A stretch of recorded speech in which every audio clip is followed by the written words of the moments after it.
Hello everyone, I'm Ross Dominy and welcome back to the Shadowgraph channel. Today we're going to try a new format, which is to give you a kind of raw look at the behind the scenes creative decisions that we put into our latest film release. The film we're going to be talking about today is called The American Dream, which you can find on the YouTube page. And through the language of the subconscious, we wanted to explore the political divide which is currently happening. What I'd like to do is play you segments of this film and then just have like a freestyle talk about the creative decisions we made. Let's get into it and start with the intro.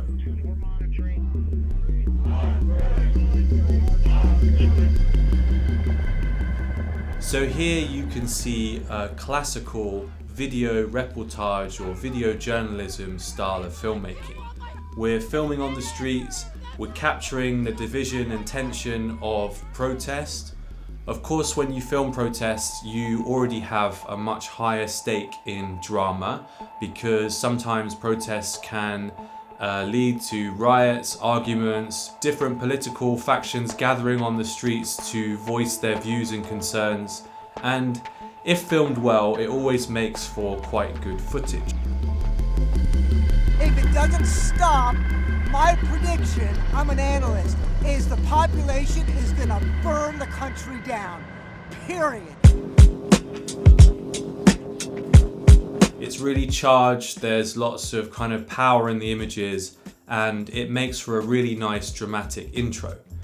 Now what we found, and what I found personally from my time on the streets filming as a video journalist, is that protests are super exciting. There's adrenaline, there's real life politics kind of happening right in front of you. But after a while, I think my maturity kind of increased a little bit with my camera. And I found that this language of protest, this kind of cinematic language of protest, it only went so far in communicating a feeling and an atmosphere that I wanted to express with my camera. So I thought about ways in which I could utilize these moments in countries going through turmoil to use public space as a way to kind of get under the surface of the anger that was on the street.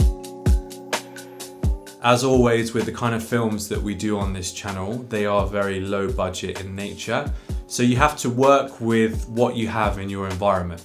Whenever I'd be filming at these demonstrations, I'd always be traveling between locations in a city on subway trains or trains. So whilst in transit, I thought that it would be best to start filming this tension on the underground, because it's a really mad cocktail of people, a collection of faces that all inhabit the city. If you choose well your location of where you're going to do this, so for the example in The American Dream, we were filming in Washington DC. This was for Trump's inauguration in 2017, and that meant that Americans from all over the country were traveling to DC to see the inauguration or to protest against it. So suddenly the metro, the subway, had this amazing kind of anthropological purpose, which was to collect and gather people all in a public space, which was the metro. So I had the feeling of filming the protests overground, this very obvious feeling and tension, and then I wanted to go further. I didn't have much money as a filmmaker, so I decided, what can I utilize in my kind of close surrounding? I thought, great, I'm going to choose the trains. The trains, if you're thinking in terms of casting, so say if you were making a fiction film, you would spend many weeks or months bringing actors into a room with a camera, you'd get them to perform apart from the script, and you'd see if they're suitable for your film. In terms of this kind of video journalism / documentary turned into a weird filming process about the subconscious, we would use the underground train as a vessel to cast interesting faces and people. Okay, let's cut to the kind of secondary scene where the camera and myself sinks underground into the incredibly dystopian looking subway system of Washington, D.C.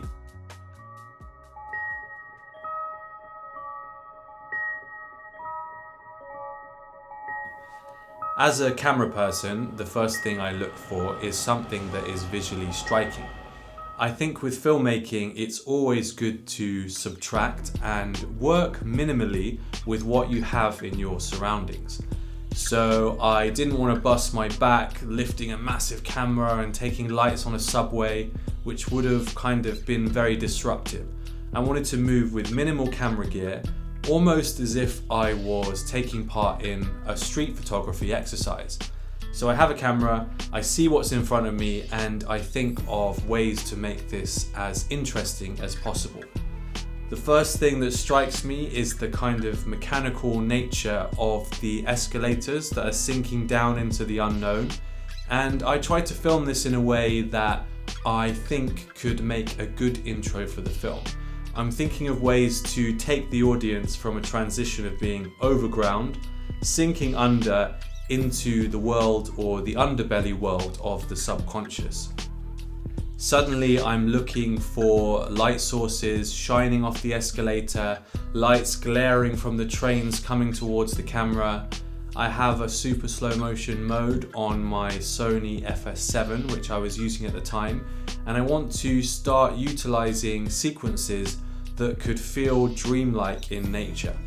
So I'm filming the trains coming slowly towards the camera.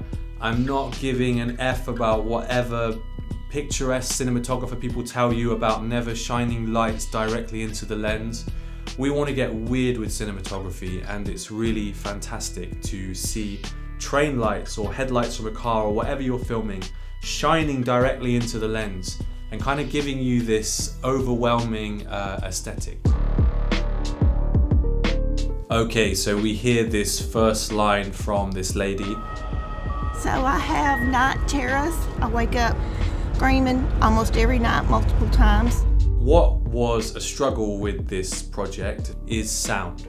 We are working in a super messy sound environment, which is the subway. We were also kind of crossing our fingers and hoping that we would get moments of transition between soundscapes.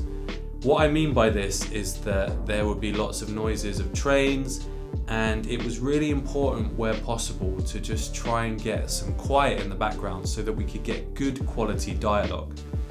What we ended up doing a bit later in this project is if we found a really good dream on a train and the train was kind of noisy, we would ask people if they didn't mind getting off the train with us for one stop and giving us the interview again on a platform between trains coming. So we would kind of gather this moment of silence in the background, get really good clear audio, and capture it in the film.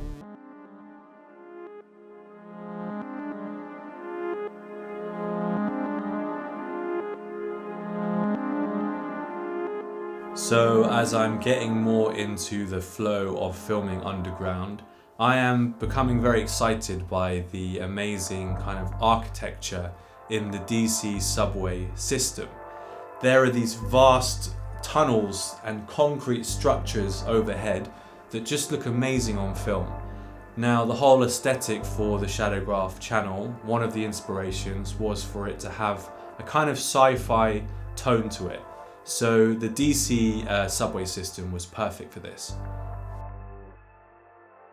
I'm there with my camera. I'm starting to think more now about movement and how the station operates. People are moving through the station, they're running to get trains, they're missing trains, they're waiting on the platform. So I'm there with my camera to kind of capture this movement of people. How with the camera can I best capture this movement to give an atmosphere of what the station is really like? Now, this guy that we're following with the camera, he was actually the first person we interviewed. And by chance, he gave us the most amazing piece of dialogue ever. But you know how dreams go, it goes back, it switches. One moment I was standing right there in front of Trump. I was shaking his hand. I turned around. Somebody tried to pass me a J of weed. I said, nah, I'm good. You know what I'm saying? Next thing you know, I ended up right under the monument. The monument get to collapse. His tone was spot on. The way that he looked out of the window when he was talking, it was quite a nice cinematic method to use where we placed him, because he could kind of talk directly to us towards the camera, and then he would also look and reflect out of the window as the train lights kind of shot past in the tunnel. So it was a nice way to see his face moving towards us and then moving, looking out the window to reflect, and then coming back towards us. It made for a super nice cinematic sequence that kind of gave the audience this feeling of what it's like to be in his thoughts.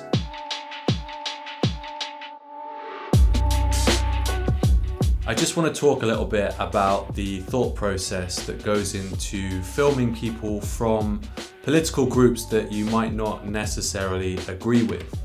I think sometimes when people are very passionate about filming, protests, politics, and they have their kind of personal belief systems, they can sometimes go into these situations and be scared to talk to people from the other side, or they can film with them but kind of do it with a very kind of judgmental mindset.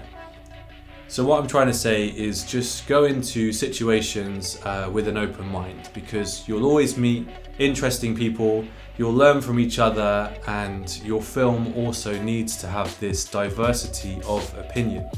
Don't be regimented in the way that you view the world and the way that your ideology about the world might come across in your films. Be open and fluid, because the world is a wild place. Okay, so here I want to talk about kind of filming and acting in the moment. We chose deliberately to film in America at this time of heightened political tension. When you choose as a filmmaker to be in these areas when this kind of drama is happening in the background, there is a chance for an explosive kind of argument or tension to erupt at any moment, especially when you're filming in public space such as the subway. So here, whilst we're filming asking people about their dreams, this kind of random debate between a couple and another passenger who the couple claim is not an American, it suddenly erupts on camera. Do you buy into this notion that our culture is under attack? Are you an immigrant? No, I'm not. You're I was born and raised in Virginia. So you don't even know how your government works. So That's a value system. Okay, does that make me any less of an American? Absolutely. If you want to be an American and you That want makes me to, less I am of an telling you. American. I'm trying to So answer I your pay my question. taxes. I'm trying to answer your I question. contribute to this society. If you cannot contribute to the American dream in total, if you're just going out and going to... Now, if you're there filming when this is happening, you have to act very fast as a camera person and capture observationally this moment of tension the best you can. So we see this divide and argument happening. I think, how is the best way to cover this with my camera? And I kind of pull out to get a wide shot to capture the three of them, and then I get close-ups and reaction shots as well, so that I've got something to cut with afterwards in the edit. So what I'm trying to say here is you have to be super flexible for some kind of dramatic moment that might unfold whilst you're filming. Use what you have in the environment around you. Don't be afraid to, it's a tricky one, sometimes putting cameras in people's faces can lead you to getting punched. Most of the time though, that doesn't happen, and you can capture something that is quite historical in its kind of meaning and feeling. Okay, so we see this shot of a guy looking out the window and reflecting. The light is super nice on his face. Again, I've used slow motion here. I've got a nice long shot because in the edit, I might not want to always show an actual video frame of someone talking. I might want to take this guy's voice and add it over this clip of him looking out the window and reflecting, because it gives me a bit more freedom in the edit to be creative. Think about ways to cover the scene with lots of different bits of footage that give you lots of freedom in the edit.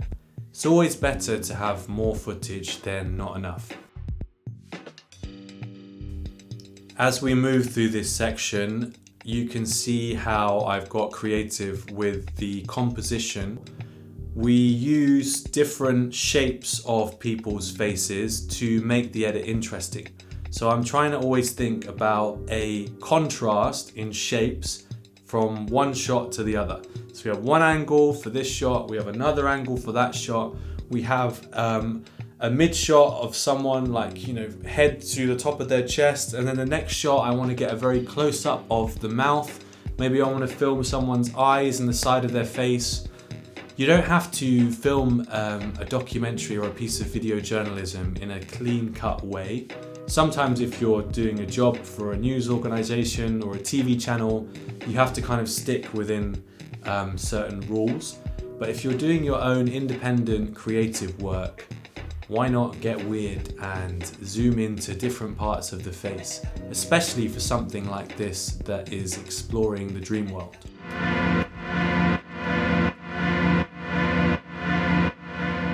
Here I've used this shot of the train door as a kind of break in the interviews and the feelings that we're going through in the film.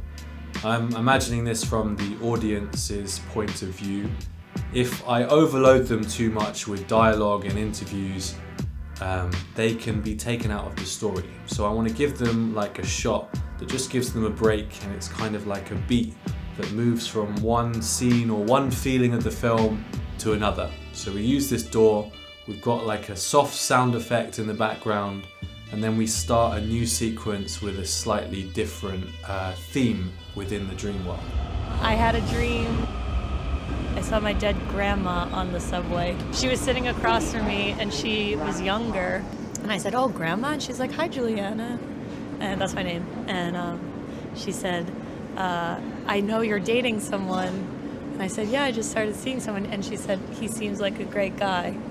And I was like, I mean, I don't know if this dude's that great, but apparently my grandma is watching over me, I guess. This lady that we filmed in New York subway. So the film was filmed in both DC and New York. Something quite interesting happened where when you're on the spot filming, you can feel a certain energy and atmosphere. This can be for a number of reasons. It can be partially because of the words that the person is saying to you. It can be the silence that might happen at this perfect moment in the background. So she's saying something quite deep about a dream that she's had. And amazingly, while she's saying it, the kind of noisy sound of trains in the background goes quiet. I can feel her energy is getting nostalgic and she's reflecting. So I try and think of a way on the spot with my camera to capture that quite moving feeling and to try and be in her world and her dreamscape. Now she shares this very personal dream about her grandma. So I use a way to focus a little bit on her mouth as she's telling the story, and then to tilt up with the camera and kind of see her thoughts that she's having inside her eyes. It's almost as if she's smiling with her eyes, reflecting on the thoughts of her grandma. So we're back to our amazing guy that just tells you complete gold on film. And what's happening visually that's quite nice in this sequence is you're seeing the lights outside of the train door just kind of shooting by. It's just a nice visual reference that goes a bit with the words that he's saying and the way that he's being on camera. This guy has an awesome dream. I'm lying on a beach with some friends, buddies from the army, from my service. Then next thing I know, we're getting incoming fire, we're getting mortar fire. This was very similar to my war experience. So we go into the water and we all start floating. And from there I find myself drowning, but not drowning. I find myself in this like bubble. What we messed up here is that the kind of words he says are really, really good for his dream world. but the position that he was didn't give us the best piece of visual material when we had the interview of this guy. I just found that the lighting on his face could have been a bit better. It's kind of quite dark as well, so in the color grade we're trying to make his face a bit lighter, but it just seems not as cinematic as it could be. I felt a bit with this film that I didn't have lots of ways to end it with, so I just stuck with thinking of a simple kind of metaphorical geography to use. We start overground with the protests, and then we take the escalator, we head underground into the underbelly of the subconscious, and then as the film ends, we rise back up the escalator and we're on the ground once again to the divided streets of America. That's all for this episode. I hope you found this behind the scenes interesting. We're up for doing more of these as we release films down the line. So do stay tuned, hit the subscribe button, comments are also super useful for this channel, and see you for the next one.